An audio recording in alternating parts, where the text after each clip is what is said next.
today I have Elizabeth Greene with me, who is the co-founder of Junglr, and we are going to discuss this very interesting topic: how to build a successful PPC agency and all the challenges that Elizabeth has come across in the process. So, Elizabeth, tell us, how did you start? What was the motivation behind it?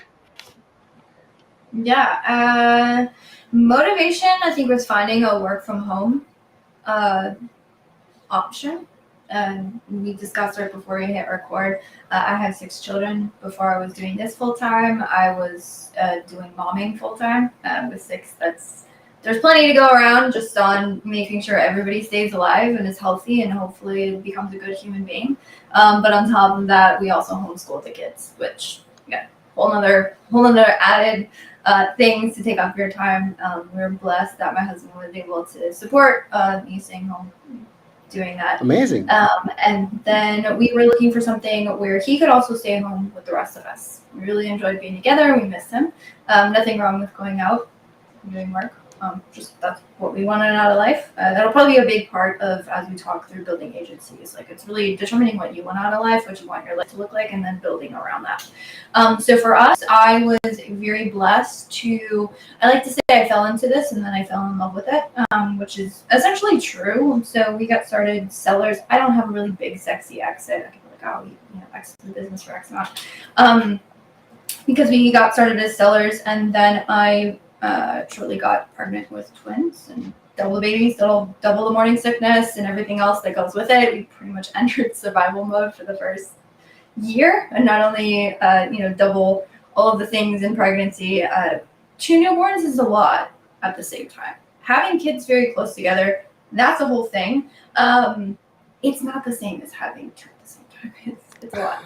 And so if we ate and someone read a book and we all survived, that was a good day. And so as you can imagine, selling as much time as that takes up, that kind of wound down. And so when we were able to pick our heads up out of the sand and try and figure out, all right, well, what's the next step? My husband obviously was working through this. So we were, thankfully we were sustained. It wasn't anything, but we were like, all right, let's try and get back on this train.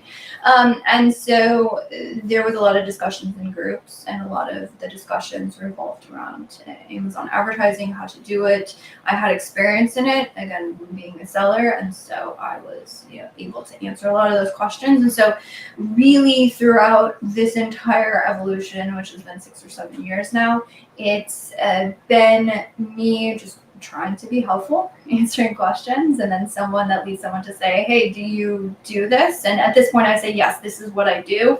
Back then it was sure. And so started managing things. Again, I fell into it saying, yeah, this is something I can do and be helpful at. And then as I really just started digging into it, I really, really figured out that I thoroughly enjoy it. And so just kind of continued from there. Great. I just maximized your screen so that people can see junglr.com full screen. Beautiful son. Do a lot of podcasting. So, gotta have the shameless plug. Amazing. That is one thing I need to add to my podcast, to my background, so that people can see guidedppc.com. So far, I managed with this little blurb here. But Honestly, amazing. this is only the last year, maybe last half of this year. It didn't always look this nice. It does. It looks great. Working from home surely helps, right? Because if you were to go to office an hour on the way, an hour back home, probably could take away a lot of time and adds the stress. But then building a business, it has its own separate set of challenges. That too in the agency world, because you have demanding clients, and you have good Yep. clients, you have not so good clients. uh, how do you manage all that? So I'll tell you how I manage it, which I don't think is the only way to manage it. I think there are some people who would look at my life and the way that they live and are the way that we have chosen to live and be like, I don't want that. And that's totally valid. There are so many ways, there's so many opportunities these days. The opportunities are immense. I've chosen the avenue of Amazon advertising and agency model. It's very people intensive. It's very conversation intensive. It is very communication intensive. Some people like stick me in a back room, don't talk to me. I want to bang out things. That's fine. There's options out there. So the way that we've navigated it is my home life and my business life is very much integrated. I have a home office. If someone I'm on my phone late at night, doom scrolling, total waste of time. I gotta admit I do it. And something pops up. Oh, hey, gotta send it. Oh crap. Okay, let me run into the side office and send off the email or do what I gotta do or check on the thing. Right.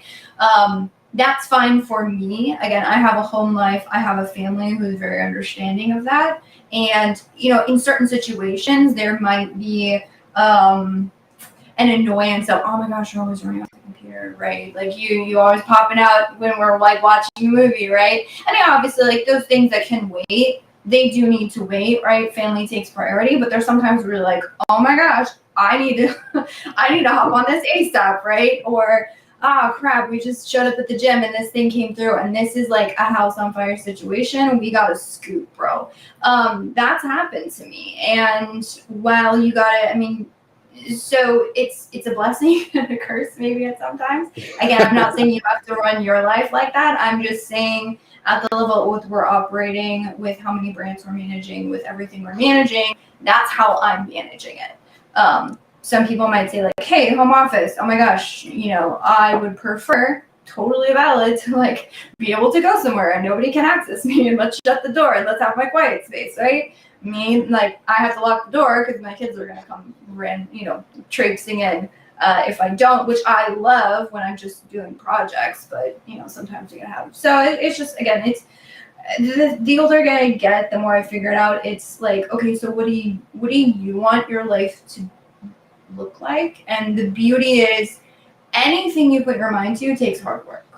It's going to be hard. There's going to be sacrifices, but in the day and age that we live in, with the immense amount of opportunities, there are ways to say, achieve what I'm doing in terms of like an agency or an ad agency, but then shape how it looks a little bit different. Do you want to have an in-house team? Do you want to have those interactions? Do you want to go to like a remote office? Does that interest you? Do you want more of a backyard office instead of an in-the-house office? It's more accessible. You can do that. Do you want to have set hours in which you decide, you're like, hey, I'm not reachable at these hours? Totally valid. So it's really what I found is figuring out what you want and then working backwards to just get what you want, and knowing that with everything there will be trade-offs, and just trying to get a life where you have more pros than cons. Yeah, absolutely. I mean, the reason why I'm curious because I think you started this before COVID, right? Yeah. So, you know, during I think somewhere during the COVID, we were in the middle of COVID, and I was hired by one of the agencies in US, Arizona, Mm-hmm. and it so happened that we had to build a team and started hiring people, and you know, people were not so used to about the remote work lifestyle. Yeah. So I would get rejected by candidates like, I don't want to go work for a remote agency. Why would Mm-hmm. I do that? I have a fancy office and stuff. And but then I Mm-hmm. think things changed as we started to go out of COVID. Yeah. Uh, the things changed to the extent that people were actually reaching out to me. Can I get an opportunity to work with you guys? Because now I realize that Mm-hmm. remote work saves you a lot of time, uh, but at the same time, one has to have the discipline of managing Yeah. work life balance, because it's so easy to get distracted when you're working out from home, right? You have so many distractions. Mm-hmm. uh, there are some candidates, interestingly, I hired someone at this agency who had a twin baby, Oh, nice. and yeah. So it was scary thought to hire her, because you can imagine, right? So someone having two newborns coming to the team and coming to a demanding team. But I think brave woman, I have a lot of respect for women who are managing two children at the same time and managing you're managing six, you said, right? Yeah, six. They're not all six newborns at a time. I think I would die. No, mine range from 14 to 6 now. Twins are 6. So Amazing. a A lot different of thing. respect. We're on the uphill of it. So we already have a couple of questions here, by the way. Everybody, we will be taking questions as we go along. And for example, Hamid is asking about how do you get clients and stuff. We'll get to that later. But I just want to understand, how big is the team that you have and how many clients do you all manage? Yeah, so we have 15 people on staff right now. The number of brands we're managing is somewhere between upwards of 30 to 40 at this point. And so yeah, the other thing is, again, choosing the way that you want to build. We intentionally keep ad accounts to account managers very low due to just the way that we're choosing and the way that we've built. Again, do an agency so many different ways. Team dynamics, company culture.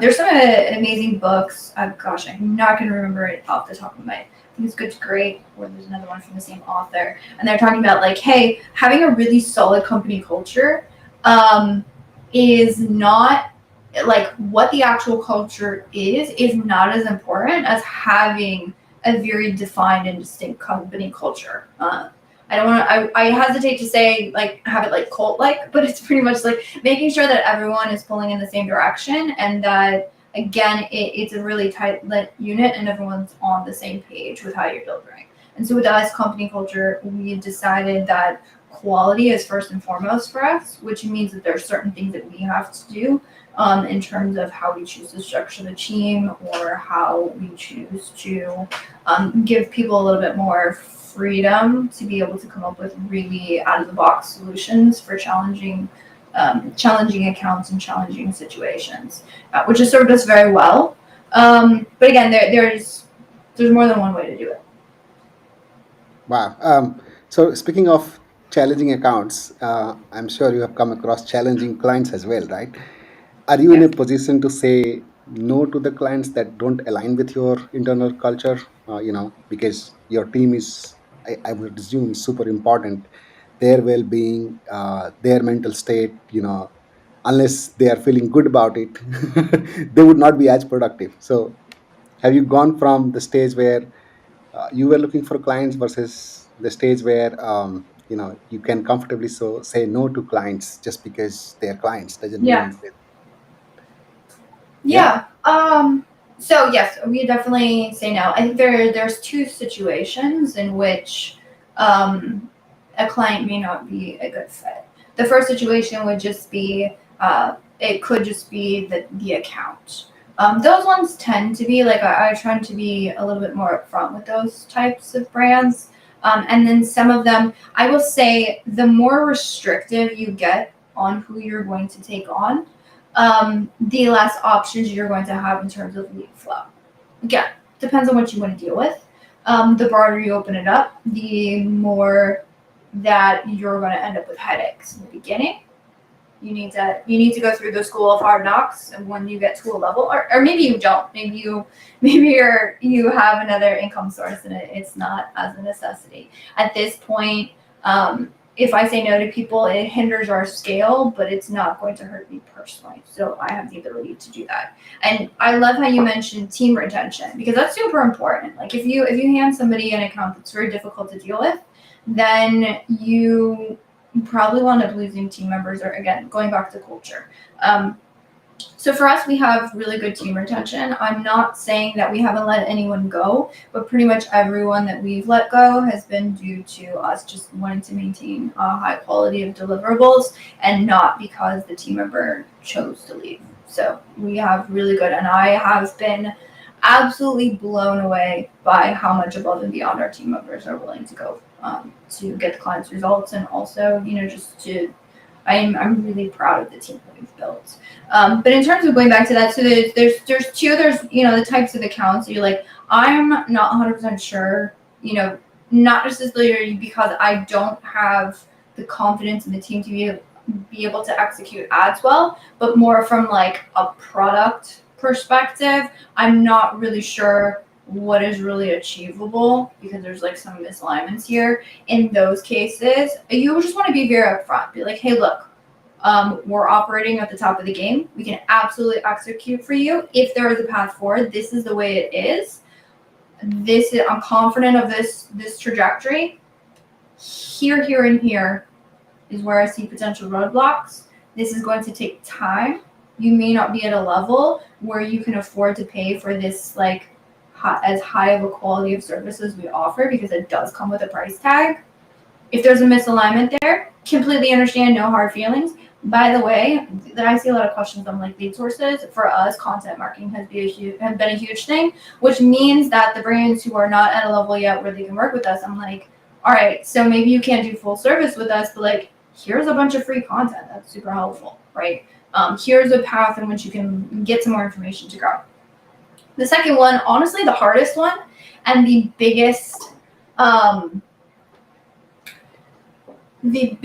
would say, people talk about the woman in the red dress, or like the shiny object syndrome, or the like, oh my gosh, are the brands where the brand itself is a very exciting opportunity, and you have the conversation with the brand owner and you realize there may not be a good fit here.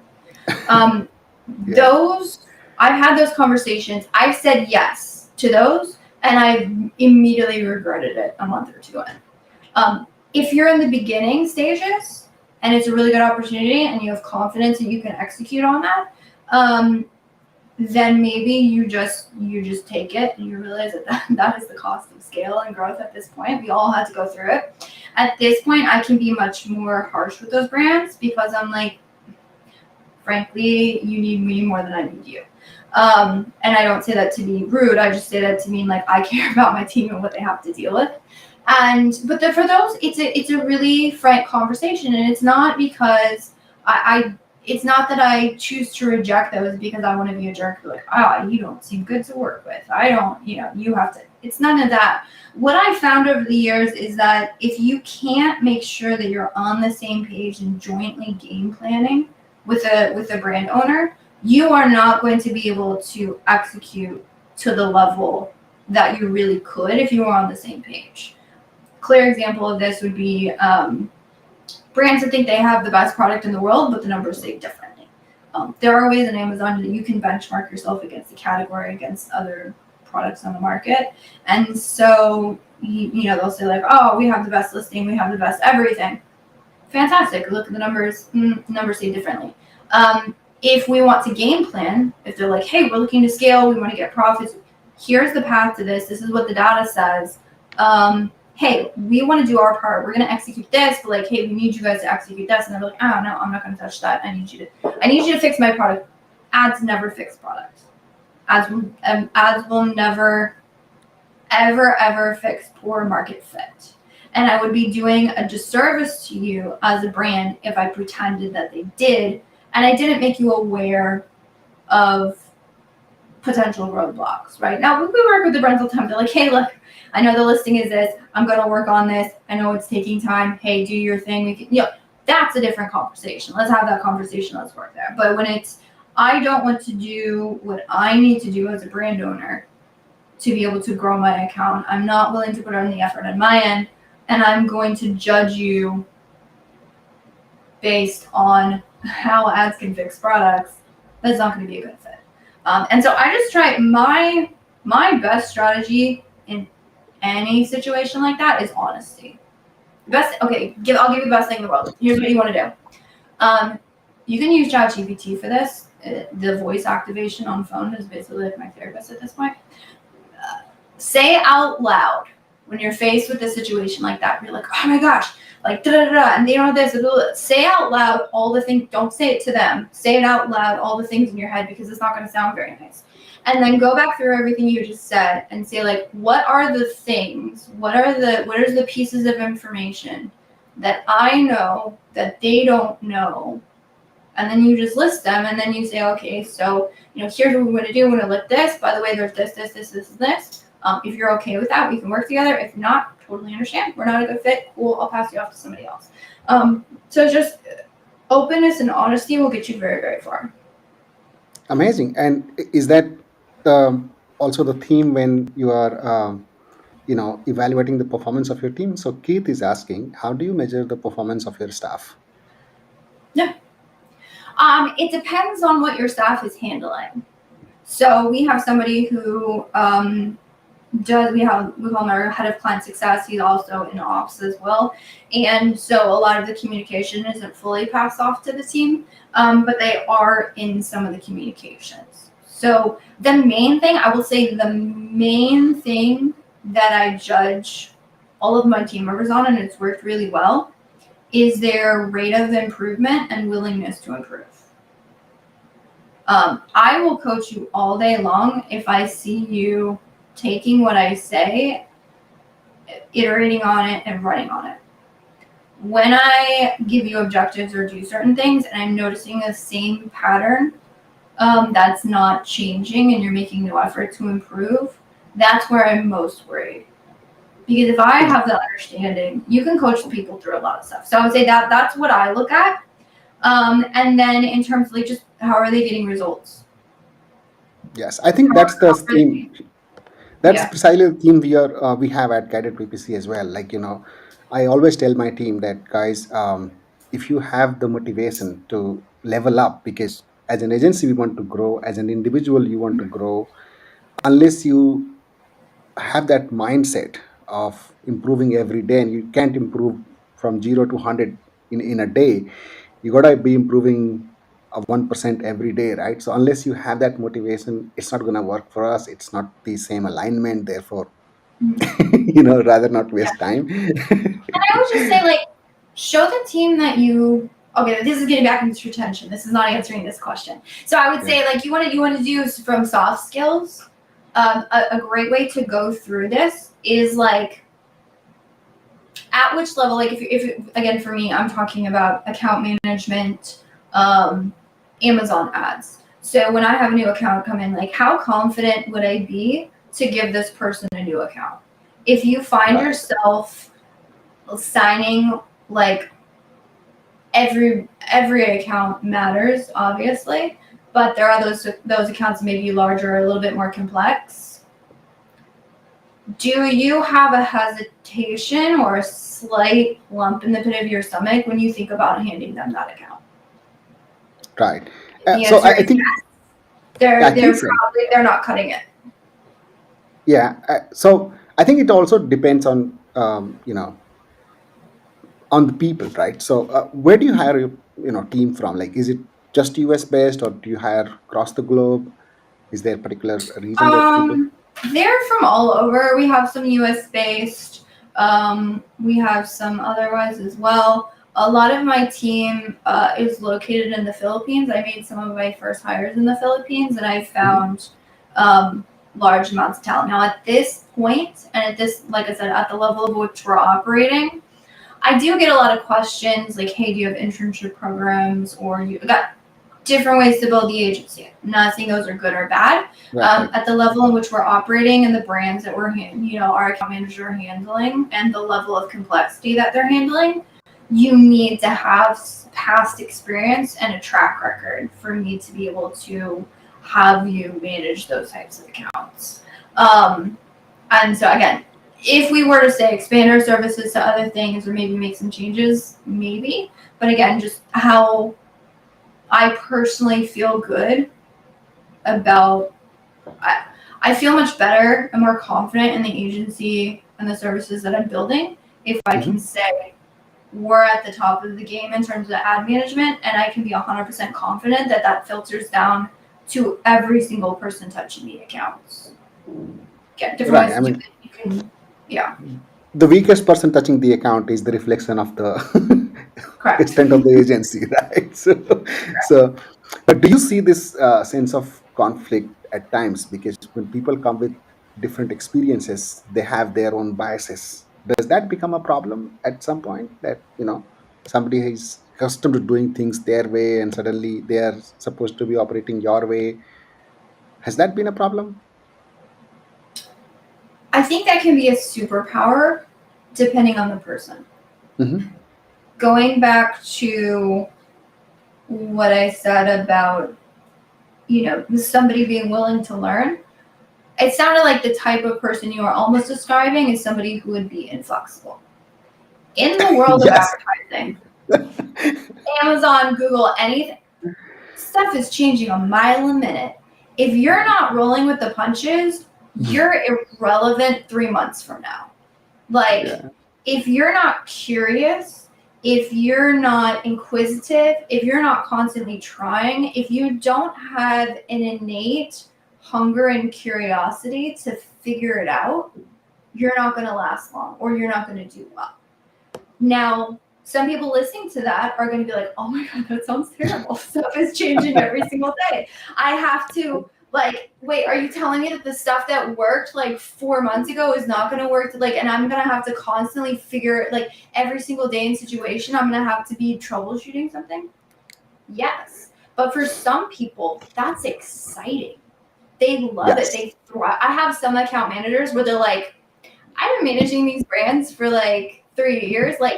Give me a new one. I'm getting bored. I need a little chaos in my life, right? I need something to sink my teeth into. And those are the kind of people that you want. And Exactly.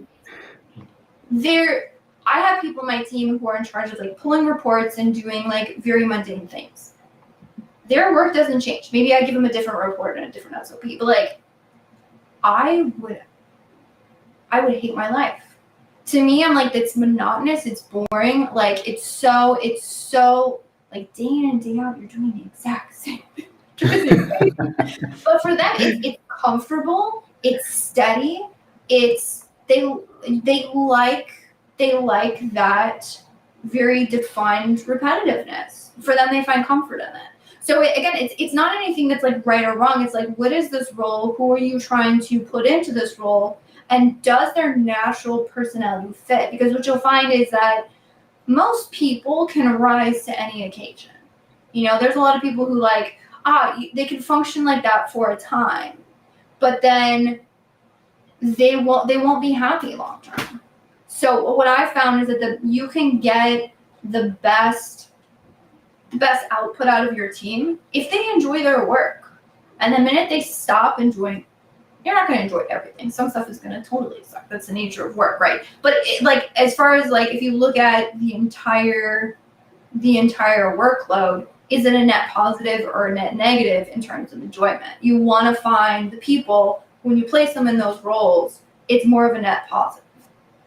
Yeah, exactly. I mean, so it boils down to the same concept that I brought up earlier, is that you need people who are inspired, self-driven, curious, and restless in a way that they need some chaos so that because if things are so static, they don't like it. uh, versus people who are comfort zone seekers. I define them as comfort zone seekers, that I found a way how things work and I'm not going to change Mm-hmm. it unless my job was on the line. And I guess that's the difference between the kind of people who would grow with you versus the kind of people who will you know keep your Yes. growth in check. Right. Mm-hmm. So let's Yes. let's take a step back here. So while building the agency, somebody asked what's the topic today. Guys, the topic is that challenges of building an agency, PPC agency, successful PPC agency. And that too we are hearing from Elizabeth, who is managing 6 children, and she's been running this amazing agency Junglr for last 6 years, and she's been doing incredibly well. 15 people team right now, lots of clients, I would imagine. So let's take a step back, Elizabeth. There are 4 or 5 building blocks of key components of building an agency.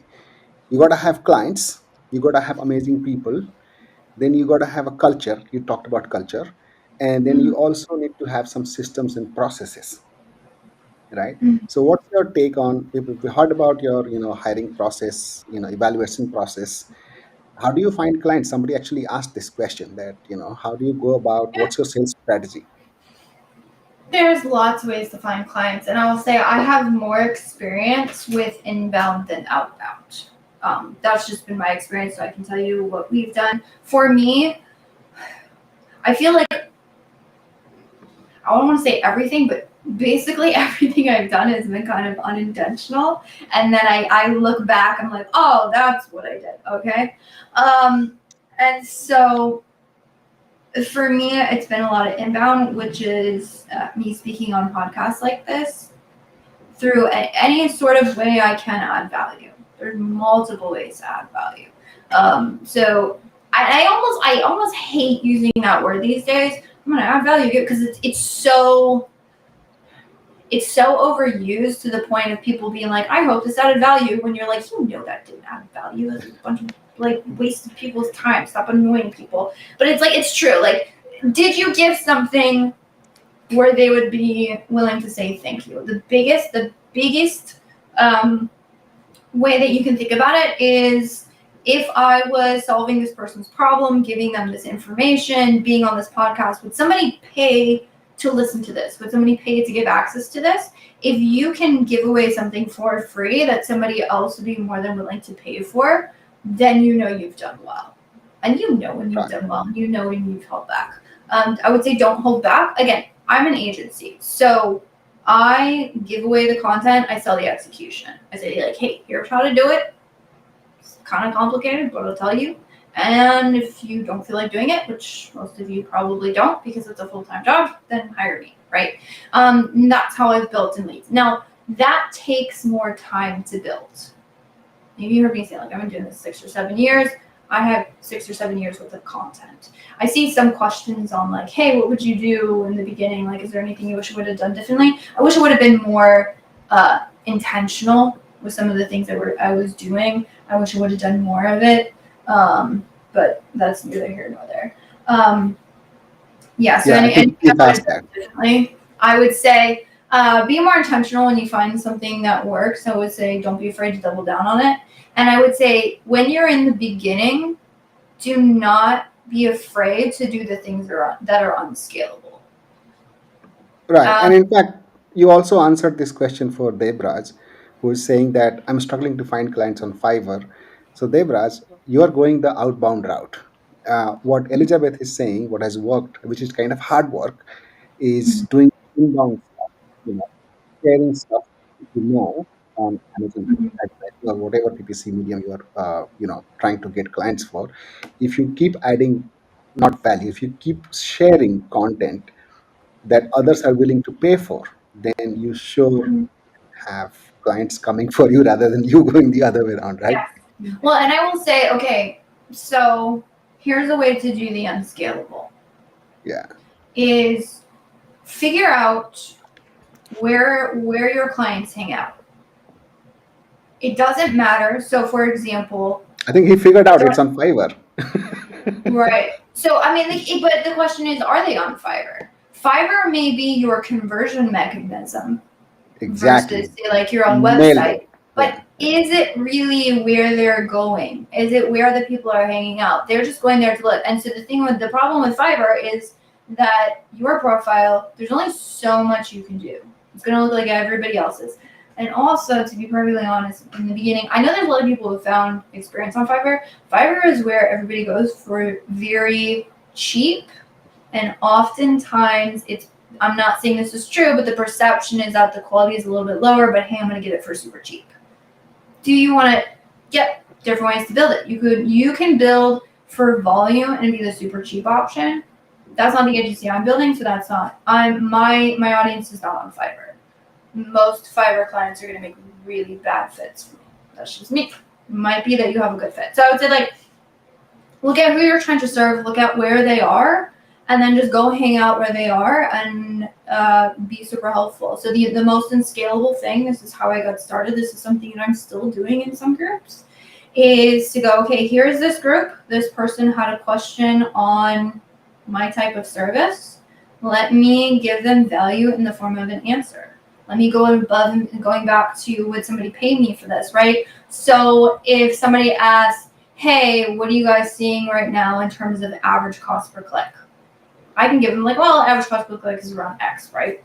Somebody going to pay me for that answer? No. If I said, hey, yeah, we're seeing this in this category and this in this category. By the way, here's 3 tools that you can actually go into today and do the average cost per click. And by the way, actually, I have like a forecast sheet that I put out that allows you to do blah, blah, blah, blah, blah. And here's like a custom video that I sent for you going over all the materials they're just talking with and like showing you click by click how to do that. Would somebody pay for a custom answer? Heck yeah. How long is that going to take? It could take you 15 to 20 minutes of your time to answer one random person in one group.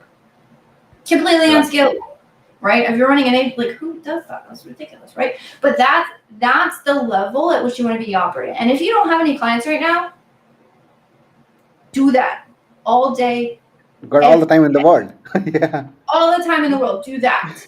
Don't go into groups and do a random post that says like, hey guys, here. Group owners hate that. That's you trying to steal from them. Now, if you went into the group, like a group owner or somebody on a post somewhere, they're trying to add value to their audience. So if you come in behind them and that's a group that's worked really, there's a lot of your types of clients there, and you are just adamant, do not ask for a sale. Do not use vague terms like, well, for my client. Don't steal from other people. That's rude. Don't be rude. That will get you kicked out of groups. Just go in there and be like, hey, there's a cool thing. And if you overwhelm someone to the point of where they go, oh my gosh, this is insane, they will reach out to you, or they will ask you a follow-up question, or they will do something, and at some point you're like, hey, this is taking like hours. We have like a 20 chat thread. Why don't we just hop on a call and I'll show you? Like, right? Those things will naturally start to happen. That takes time. It takes immense amounts of effort, which is why everybody's being lazy and they're not going above and beyond. So you'll stand out if you're willing to put in the work. Yeah, and Debaz, when that happens, the clients come hunting for you. You don't have to hunt for clients. Right? Yes. To tell you the secret, what Elizabeth is describing is exactly the template I follow at Guided PPC. This is how most of our clients have found us, because we have been trying to share value, trying to share content which others would like to pay for. So I think that's the secret, and that takes hard work. Not everybody is doing that. So Debaz, you could be the one, getting a upper Yeah. hand. And yeah, and I would say whatever platform is best is whatever is best for your ideal clients. For some spaces, they're all hanging out in Facebook groups. And other ones, they like to watch YouTube videos. And other ones, LinkedIn. It looks like you're on LinkedIn. That's a pretty good place for B2B services. For some of them, there's WhatsApp groups, right? I honestly, I hate WhatsApp. I don't know. It annoys me. I never got into it. A lot of the brands that I want to work with are using WhatsApp. So guess what I'm using? I'm figuring out how to use WhatsApp, right? Some people are in Slack channels. To be honest, Slack channels, I found them kind of annoying. The threads are like, whatever. I'm on Slack. I'm in those Slack channels, right? I never quite got Discord. Honestly, it's I don't know. It's some of the brands I want to work with are in Discord. Guess what? I'm in Discord groups, right? So it's like, if you can get over yourself, like, I hate this platform, or Facebook annoys me, or LinkedIn's obnoxious because you have to connect before you can message people, and it's hard to figure out. Go where the people are. Figure out where the people are. Go there. Whatever medium they like to consume. So for some people, they like video. For some people, they prefer text. For some people, they like spreadsheets. Some people, they hate spreadsheets. Figure out the brands you want to work with. How do they like to consume? What is the most easiest? And when you have one resource, by the way, when you build a template or you build a spreadsheet or you build a thing, you can add value to more people.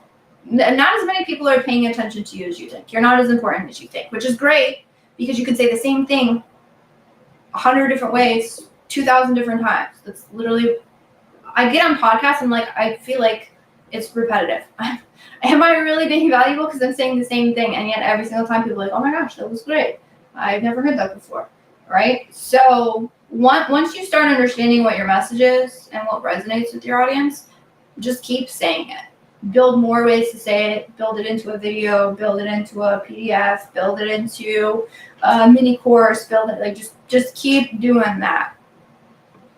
Great, Elizabeth. Thank you for adding that. So Mhm. that's the template of finding clients. Hard work way, creating content, and finding where they are, and sharing valuable content there. Now let's talk about a bit of systems and processes, and it starts with the onboarding of the client, right? Because I cannot imagine how important this is and how often people get this wrong. Yes. That unless the clients are onboarded right, you have a very very good chance of getting them offboarded before you know what went wrong.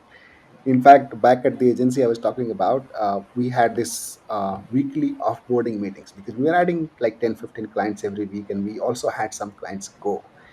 And Mhm. after being on those 50 odd meetings, I tried to analyze what was going wrong, why were people leaving us.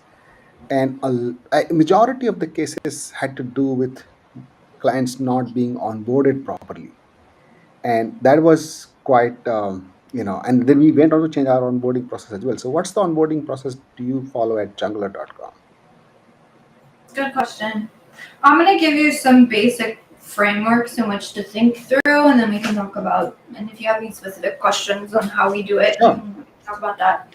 Um, I will say it depends, right? If you are a single person, like if you're freelancing, onboarding is honestly much simpler than if you have a team like we do now.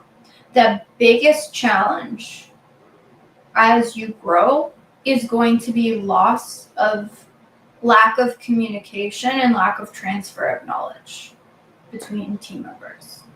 Um, a absolute rule of thumb that you 110% always want to follow, regardless if it's onboarding, if it's in the sales process, if it's in the client process, whatever.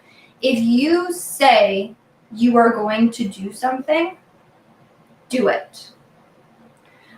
An example of this might be if you say like, hey, I'm going to send this on Monday, first thing Monday, and then they don't get it Monday, they get it Tuesday. You didn't follow your word. If you told them in the sales process like, hey, we're going to set up we'll set up a weekly call with you, and then the account manager gets on and is like, all right, we'll set up monthly calls. They're like, wait, I think you said week. Like, whenever you show that you didn't actually, because what it shows when you say something and do something, it says that you're paying attention. Clients do not and should not ever feel like you're not paying attention or you didn't hear what they said. So any onboarding process you have, you want to make sure that there is seamless communication between whoever is in the sales process and whoever the handoff team is. And anything, any information, any account information, any things that you said you were going to do, any context for the brand, all of that should be visible and should be transferred to the entirety and the rest of the team. Because that's where the sales manager says, oh, okay, so yeah, we've talked about this. You get so much information in the sales process. That should never be lost when they onboard with you. Now, again, if you're a freelancer, like you talk to them in sales and then you're talking to them and then you're execute, like, so that is seamless and like you already know everything. Maybe you forgot one or two things, but basically you should have like an understanding of who you're working with, right? Once you start handing that off, right, they might say like, okay, this product, and I don't want you to really advertise for this product. Margins are low here. Hey, we're gonna get back stock in this particular product. So right now we're kind of waiting till that stock hits before it's go. What happens when the ad manager gets on? They don't know that that product's not one that they wanted to push, and they start building ads for it. And they're like, wait, you just told, like, I told you, yeah, you told the salesperson. Salesperson didn't tell the ad manager. And so the way, like, that's the overall framework. And then the other thing you want to do is you want to make it as easy as possible. If there's something that's like nice to have because it's nice to have for you, but you found is an absolute pain for the clients to give you, skip it. Figure it out later, right? Figure out what is the minimum viable information that I need to have, or what is the minimum viable that I need to do to be able to execute well for this brand. Now, if you're building out creatives and doing things, there's a lot more involved. For us, it's like we need access to the account, in all honesty, as long as we have an agreement signed. We got access to the account. We got a way to get paid. 3 things. You know what? We ask for more. There's more things. We have like a tool hookup. But one thing we found is like it's really helpful for us to get cost of goods from the clients to be able to run advertising well and make sure that we're building ad strategy around profitability. It took a long time for people would be dragging their feet in terms of giving us cost of goods. Do we Yeah, I really can cost of totally goods? relate with that. I'm like, Cost of goods, profitability. yeah. I'm like, wait, but in all honesty, there's things we can do immediately that don't Yeah. require us to have that information. We don't require it before we get started anymore, right? We should have it. We ask for it. We'll get it. We'll follow up with them. Be like, hey, by the way, can you send this to us, right? But if it takes us 2 weeks to get it from them, why are we waiting those 2 weeks to execute? Anything that you have resistance in, that is anything that is hard for them to execute or to give you or to provide in the onboarding process, the perception of your services is going to be that it's really hard and it's annoying. It doesn't have to be. So how can I make this feel like, think about this, in an ideal world, it's impossible. But in an ideal world, if a client can have a conversation, say, okay, pay the money, and immediately everything is improved in their account, they didn't have to do anything. Again, it's impossible. How close can you get to that? That's what you're looking for. So what am I looking for? I'm looking for easiest thing in the world, as little friction as they have to have. Again, I'm a done-for-you service. So it's easy for me. I'm executing everything. My back end could look like utter hell. My team could be running around. We could be absolutely spending day and night every single hour to try and execute and move the needle as quick as possible. But on the client's end, they're like, oh my gosh, this is magic, right? So don't think about how much it's gonna suck for you to deliver that. Think of it from a client's perspective on what does their experience look like, and then just try and make it as easy as possible. Leave those little breadcrumbs, let them follow it down to, and then it's ease of onboarding, and it's also speed of results. Speed of results is very hard in the advertising space, because things take time, it takes time to warm up. But is there any, think about it from, is there any small quick wins that you can give them? And again, in the beginning, don't be afraid of hard, unscalable efforts. Example might be if someone says hey, crap, we've been meaning to pause these ads for this particular product because we're not profitable in this anymore. Could you immediately, as soon as you give access to the account, send an email with a screenshot to the clients and hey, we already paused these ads for you. This is something we've been meaning to do forever. We went ahead and we did it because we knew it was important to, right? That's not something we templated. Somebody has to know about the account. How do you transfer that information between the sales and the ad? So again, if you're freelancing, it's a very seamless line. As you start to grow the agency, can you imagine if you're onboarding multiple accounts a week, trying to keep all those plates spinning and all this stuff, and it begins to come into chaos. But on the back end, as long as it's seamless on the client end, I don't care how much effort we have to put in. And that gets into profitability, making sure your team members don't hate their lives, balancing all of those things, which can be very difficult from an ad manager, from a client's perspective.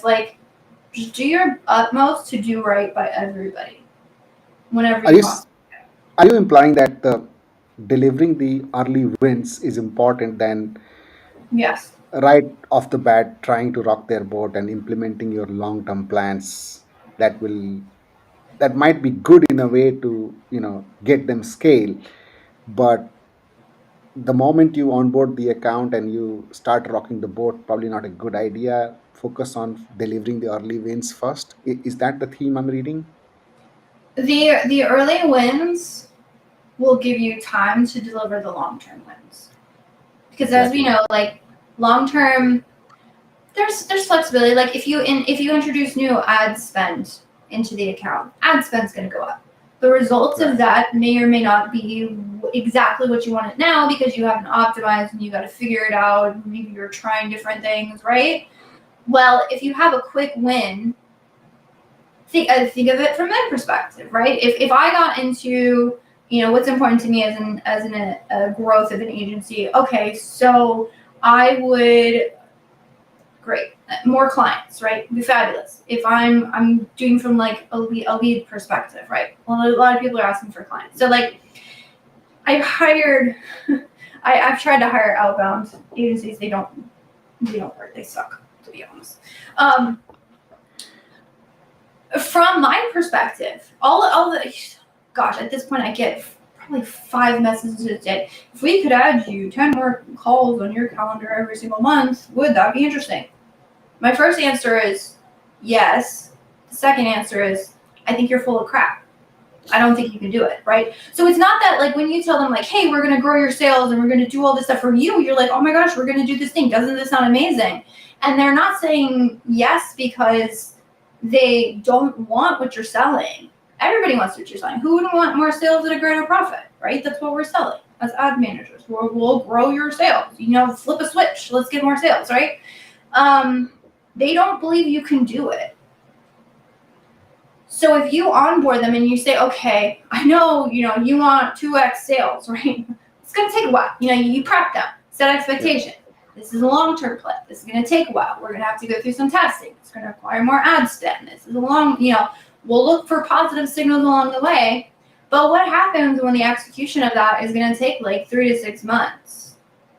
That whole first 3 months, 6 months, and if we don't hit it at 3 and we're trying to hit it at 6, they're going to, what, do I just like pay you for 6 months to not get results? Like that doesn't make sense from a business perspective. I need to be able to trust that you can execute. So if I get in and immediately I'm like, they paid attention to me, they did one of the things that I want, it's probably not going to be a huge, now if you can find a huge win, if you can flip a switch, make something go, maybe do it all day long, right? I mean, we always hope that there's some little button somebody forgot, in settings that will make us like make everything better. Sometimes you find it, most times you don't. But if you could be like, okay, so I set up this new campaign, right? Maybe it's one campaign that's finally gotten profitable in their account. Hey, we optimized this one thing, and this is headed in the right direction.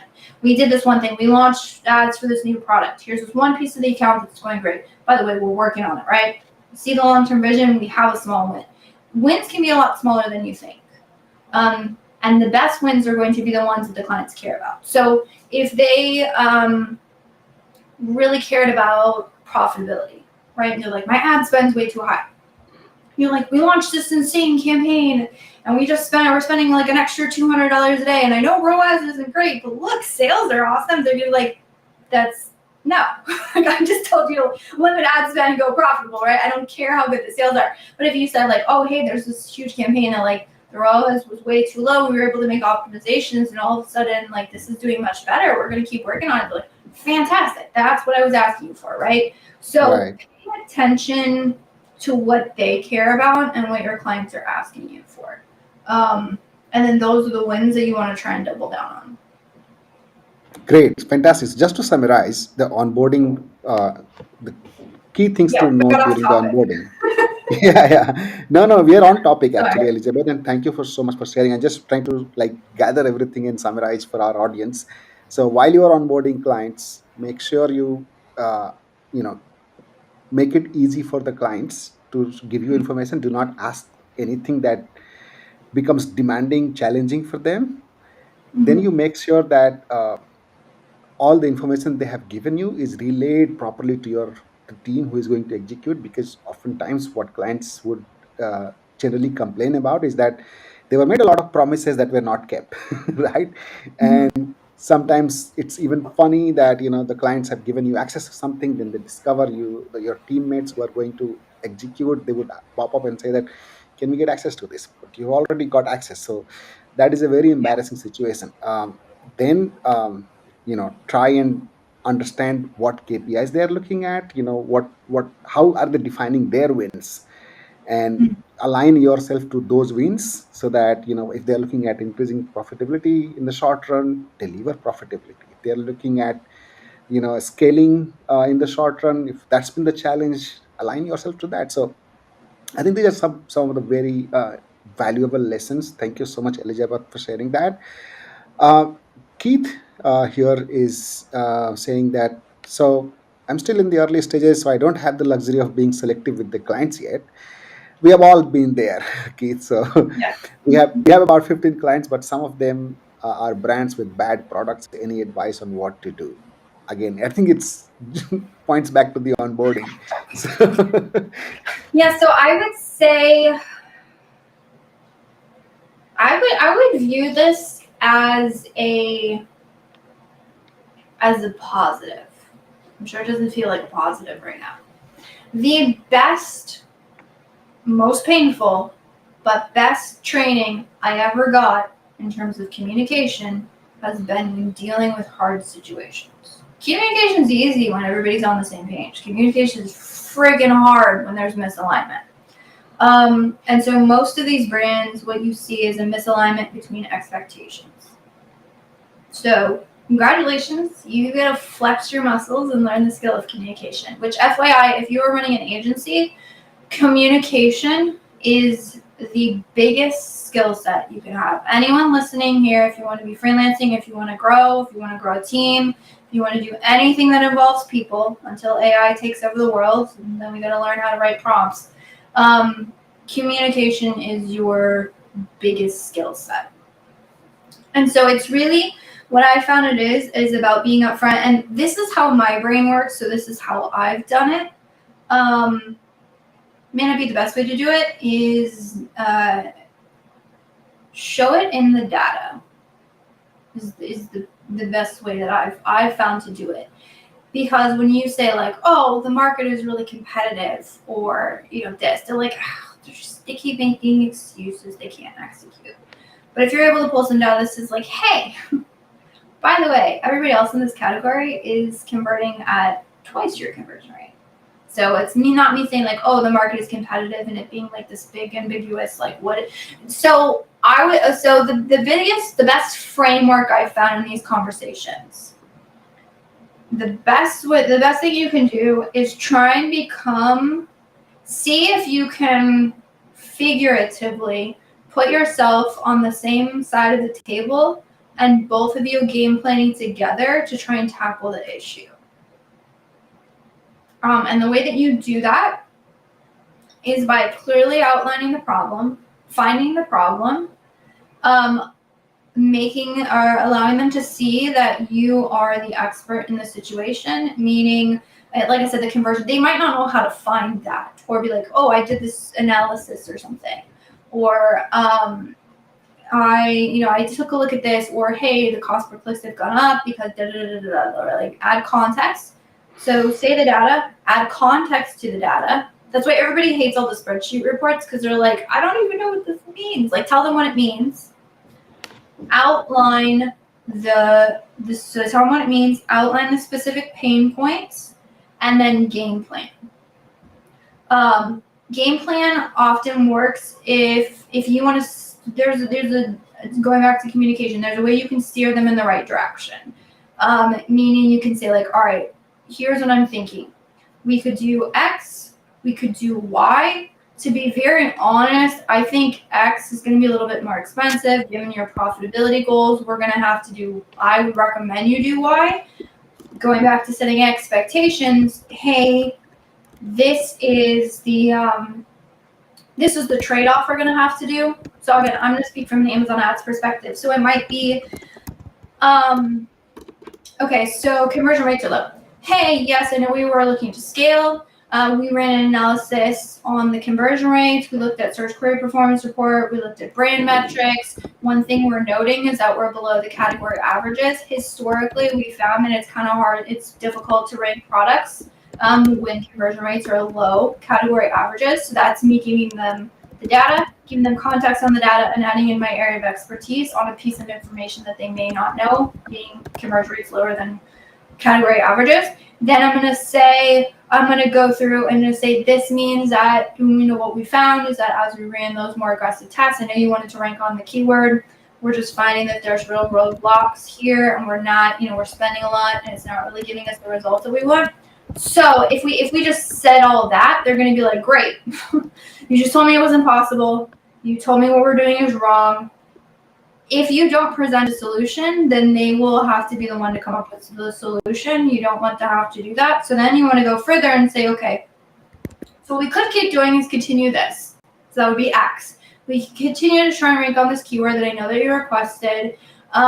due to like having lower conversion rates and all of this stuff. To be perfectly frank, I think that's going to be really expected, and we've tested it, and we're just not seeing the thing that we want. So we're like, we could do what we're already doing, we could do what you requested, or what we could do is actually when we were doing the analysis, we found these 3 keywords that I think make a little bit better sense for us to go through rank on because of conversion rates on this. We, setting expectations over like, hey, these are not as high volume, so I don't think we're going to expect as much of a sales impact as we would if we could rank on that main keyword. However, we have a much better bet, and this will be more profitable because it's not going to cost as much. Would love to continue with, Y solution. I think that's the best one.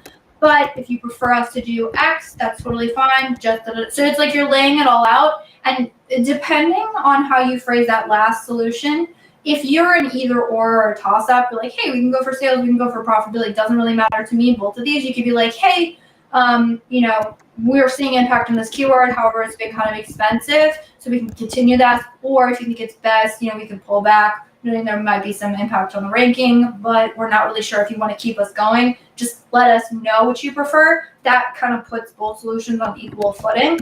But if you want to get kind of ninja with it in terms of how you're going to frame it, if you offer the 2 solutions, but kind of tell the negatives of the one, and then say like, hey, this is more positives, here's the trade-off, let me know. You can kind of steer them in the way. And again, you're just trying to do right by the account. So you're adding the context here of, hey, I know we're going after more sales growth. So from my understanding of what you want, this is probably the best option. Or, hey, we're going after more profitability. From my understanding, given what you want, this is the best option. And then you just like frame it like that. And then you just keep trying to get them to work through stuff. And again, honing communication skills. Fun stuff. Awesome. We got some more questions here, Elizabeth. One is that, hi, Elizabeth, a bit irrelevant, but what do you think about Amazon Marketing Cloud being the center of strategizing ads in the coming years? Do you think it will become a crucial tool to get advertising insights in the next few years? Yes, I do. It's in very beginning stages, but I do think it's going to become kind of mission critical. Amazon is looking to become a major player in not just like Amazon advertising, but in like advertising as a whole. And so I think AMC and those insights are going to be a very big part of it. So if you're able to get access, start playing around. Right now, it's not user friendly at all. You have to know how to use search queries, or like you have to know how to write SQL queries and understand all of that stuff. If you have those, if you already have that skill set, congratulations, you're ahead of the game. But if not, that's fine. I think that they're going to make it much more user friendly. Great. There is one more question. I think, is that a repeat? I think, yeah, that's a repeat. So we are on the last leg. We've already gone past 1 hour, Elizabeth. I don't know if you have a hard stop or not, but we have one last round called rapid fire. Are you ready? Yeah, let's do it. Okay, great. So I'm going to give you options and you can choose one, only one. And I've done my bit of research and my past experience to bring these rapid fire questions. So three, All two, right. one, let's go. Sponsored product ads or sponsored brand ads? Sponsored product ads. Okay. Big brands or promising brands? I I know mean, it's like a my tricky answer one. to most of these are like, it depends.